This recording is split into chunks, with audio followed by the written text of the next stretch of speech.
Hello, everyone. Today we need to talk about a serious event that has shaken our country, an event that happened in Minnesota. Minnesota is known for its 10,000 lakes, beautiful forests, and a strong sense of community. It's a place where people value hard work, kindness, and civic engagement. The state legislature, based in St. Paul, is made up of everyday citizens, teachers, farmers, business owners, who step up to serve. These lawmakers debate tough issues, listen to their communities, and work to find common ground. Minnesota's tradition of peaceful governance makes what happened this past weekend especially shocking. The story we're about to explore is difficult, but it's one we must face together to understand why it matters to us all. In the early hours of June 14, 2025, the peace of two Minnesota suburbs was shattered in a way no one could have anticipated.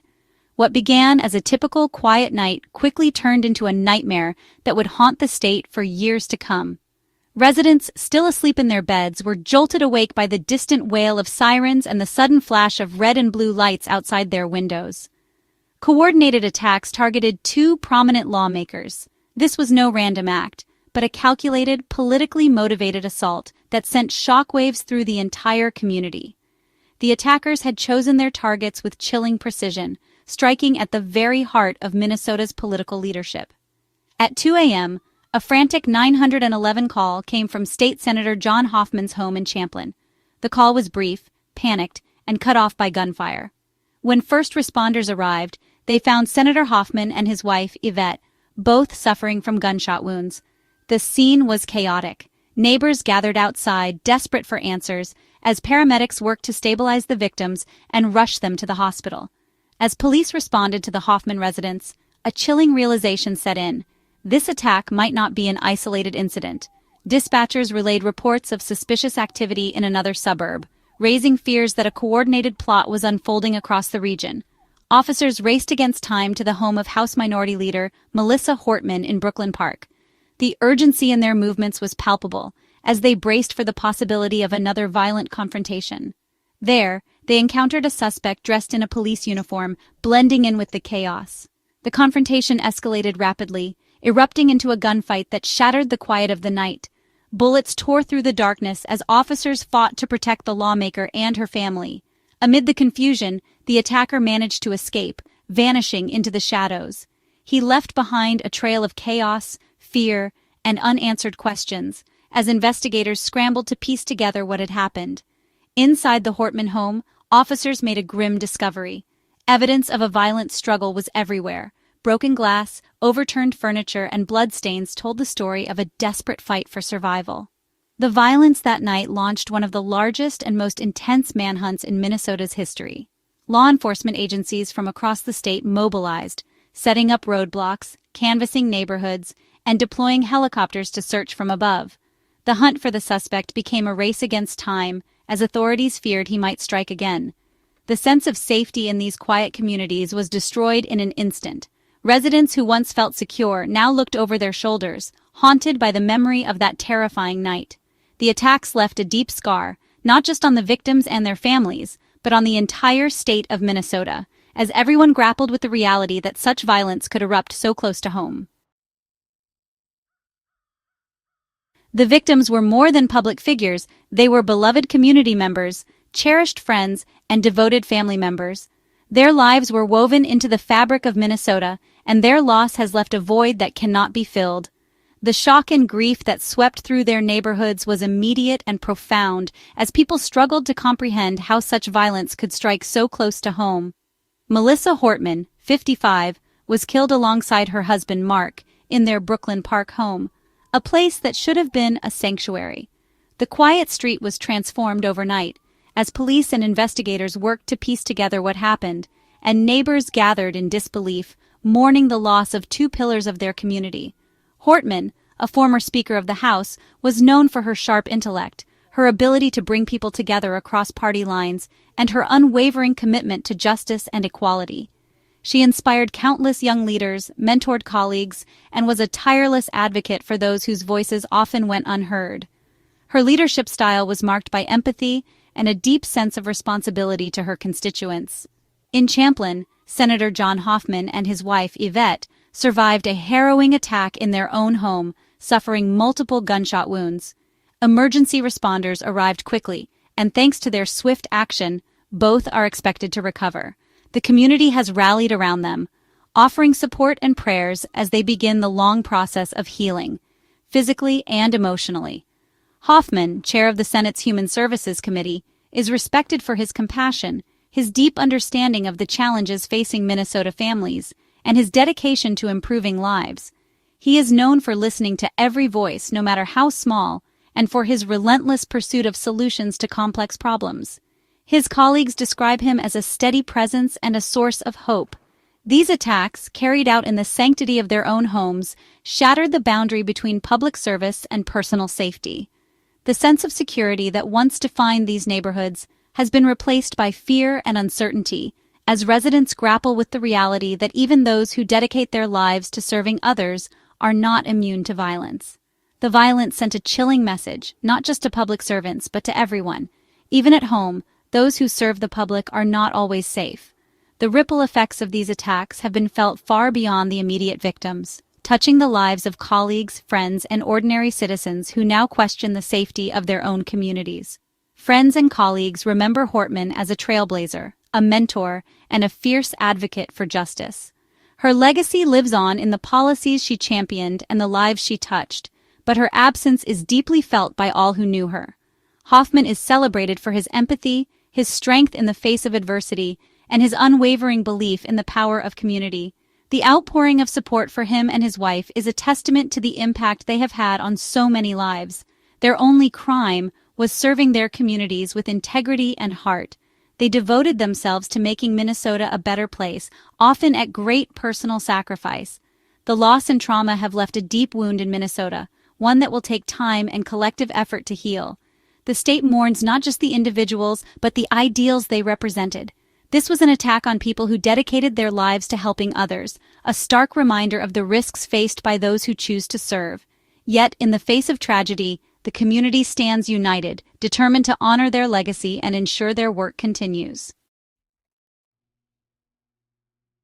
Law enforcement quickly identified the suspect, Vanceluther Boelter, 57, considered armed and extremely dangerous. A massive manhunt involving local, state, and federal agencies is underway. Boelter allegedly impersonated a police officer, using a modified SUV and uniform to get close to his victims.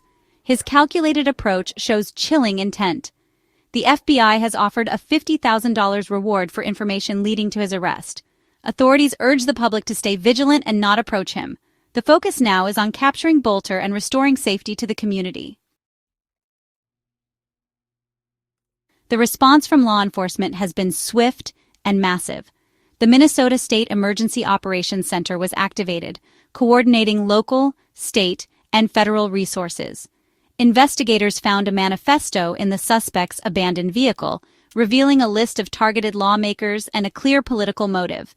Authorities issued a shelter-in-place order and warned residents not to trust anyone posing as police without verification. Tactical teams and helicopters are searching the area around the crime scenes. Surveillance footage is being analyzed for clues. Security has been increased for other officials named in the manifesto. The immediate goal: find the suspect and prevent further violence. News of the attack sent shockwaves of grief and outrage across Minnesota and the entire nation. Communities gathered in mourning, holding vigils and memorials to honor the victims and express their sorrow. The sense of loss was palpable, as people struggled to comprehend how such violence could erupt in their own state. Across social media and in the streets, citizens voiced their anger and called for justice, demanding answers and accountability from those in power. Governor Tim Walz addressed the public with a heavy heart, calling the attack a politically motivated assassination attempt.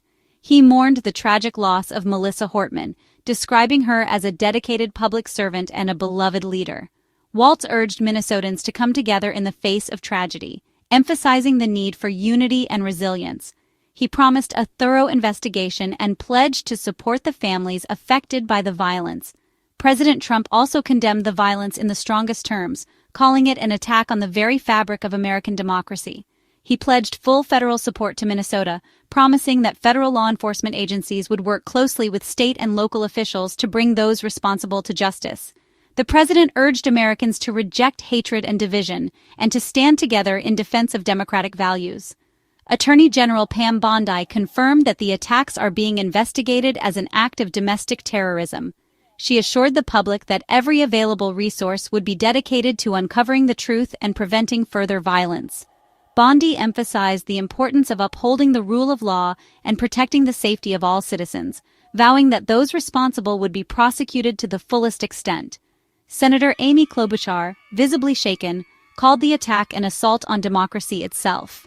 She spoke passionately about the need to safeguard democratic institutions and protect the right to peaceful political participation. Klobuchar called on leaders from all parties to denounce violence and work together to heal the nation's wounds. Republican leaders, including Speaker Lisa DeMuth, expressed deep shock and heartfelt condolences to the victims' families. In a rare moment of unity, they set aside political differences and joined their Democratic colleagues in condemning the attack. DeMuth called for calm and solidarity, urging Minnesotans to support one another and reject any attempts to use violence for political gain. Leaders from both parties stood together, making a joint statement that violence has no place in our democracy. They reaffirmed their commitment to peaceful discourse and the democratic process, stressing that political disagreements must never lead to bloodshed. Their unified response sent a powerful message to the nation. Political violence will not divide us. Instead, it will strengthen our resolve to protect the freedoms and values that define our society. The coming days would test the state's resilience, but leaders vowed to stand firm against hatred and fear. The safety of our democracy depends on peaceful debate, mutual respect, and unwavering commitment to the rule of law. In moments of crisis, it is unity, not division, that will guide us forward. This was more than a shooting. It was an attack on democracy. Targeting officials for their votes is an assault on the people's right to be represented. Our system relies on debate, not violence. If violence becomes normalized, who will dare to serve? Political violence chills public service and undermines our government. Democracy needs leaders who can speak and act without fear. This attack threatens the foundation of a free society. We must stand together and reject violence as a means of political expression. Disagreements belong at the ballot box, not at gunpoint. The safety of our officials is tied to the health of our democracy. We all have a stake in defending these principles. The Minnesota attacks are part of a disturbing national trend, rising threats and violence against public officials. Toxic rhetoric and deep divisions have real-world consequences. The suspect's manifesto shows how political hatred can turn deadly. We must relearn how to debate without dehumanizing opponents. Protecting public officials is not partisan. It's essential for democracy. We need a national conversation about security and civility. The attack is a wake-up call. Do we want a country ruled by fear, or one where we resolve differences peacefully? The choice is ours. As a nation, we must seek justice and begin to heal. Supporting law enforcement in capturing the suspect is the first step. But healing requires rejecting hate and choosing civility in our politics. We must demand better security for those who serve, ensuring they can do their jobs without fear. Their safety is essential for a functioning democracy. Let's honor the victims by recommitting to public service, civil discourse, and peaceful democracy. Together, we can build a nation where every voice is heard and violence has no place in politics. Thank you.